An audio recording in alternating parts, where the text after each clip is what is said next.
Ashoka Medicover hospital Nashik येथे इंटरव्हेन्शनल रेडिओलॉजीमध्ये 500 यशस्वी शस्त्रक्रियांचा टप्पा पूर्ण. बातमी नाशिक येथून. अशोका मेडिकवर हॉस्पिटल नाशिक येथील इंटरव्हेन्शनल रेडिओलॉजी विभागाने 500 यशस्वी इंटरव्हेन्शनल प्रक्रियांचा महत्त्वपूर्ण टप्पा पूर्ण केला आहे. या उल्लेखनीय कामगिरीचे श्रेय हॉस्पिटलचे इंटरव्हेन्शनल रेडिओलॉजिस्ट डॉक्टर अमोल भालेकर यांच्या कौशल्यपूर्ण कार्याला जाते. या निमित्ताने हॉस्पिटलतर्फे विशेष कार्यक्रम आयोजित करण्यात आला होता. इंटरव्हेन्शनल रेडिओलॉजी ही आधुनिक वैद्यकशास्त्रातील अत्याधुनिक शाखा असून मोठी शस्त्रक्रिया न करता सूक्ष्म उपकरणांच्या सहाय्याने आणि इमेजिंग मार्गदर्शनाखाली उपचार केले जातात. त्यामुळे रुग्णांना कमी वेदना, कमी रक्तस्राव, कमी धोका आणि जलद पुनर्वसन याचा मोठा फायदा होतो.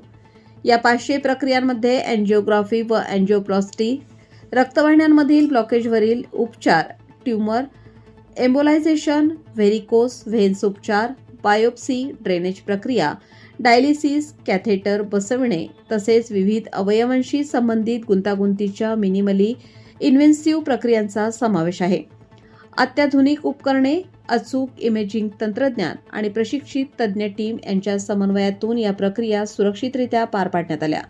या यशामुळे अशोका मेडिकवर हॉस्पिटलने मिनिमली इन्व्हेन्सिव्ह उपचार पद्धतींच्या क्षेत्रात आपली भक्कम ओळख निर्माण केली असून भविष्यातही अत्याधुनिक सुरक्षा आणि रुग्ण केंद्रित सेवा देण्याचा निर्धार व्यक्त केला आहे. इंटरव्हेन्शनल रेडिओलॉजीमुळे आपलं पेशंटच्या ट्रीटमेंटमध्ये खूप सहाय्य होतं. हे आपण विविध आजारांच्या ट्रीटमेंटने दाखवून दिलेलं आहे आणि आता ह्या ट्रीटमेंट अशोका मेडिकवर येथे अवेलेबल आहेत. आपण याचा जरूर फायदा घ्यावा.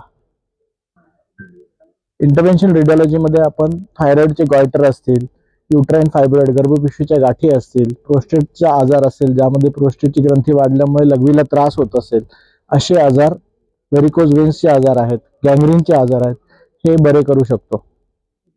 आज तागात मागच्या 5 महिन्यात आपण 500 पेशंट्सला या उपचार पद्धतीने ट्रीटमेंट दिलेली आहे अशोका मेडिकवर हॉस्पिटल येथे.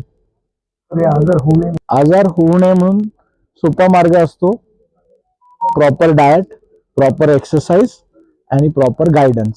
स्वतःला गायडन्स घेण्यासाठी अभ्यास करणे पण गरजेचं आहे. काय करावं काय नाही करावं आणि ते फॉलो करणं. तर सेल्फ डिसिप्लिन जर आलं तर आपण आजार बरेचसे टाळू शकतो.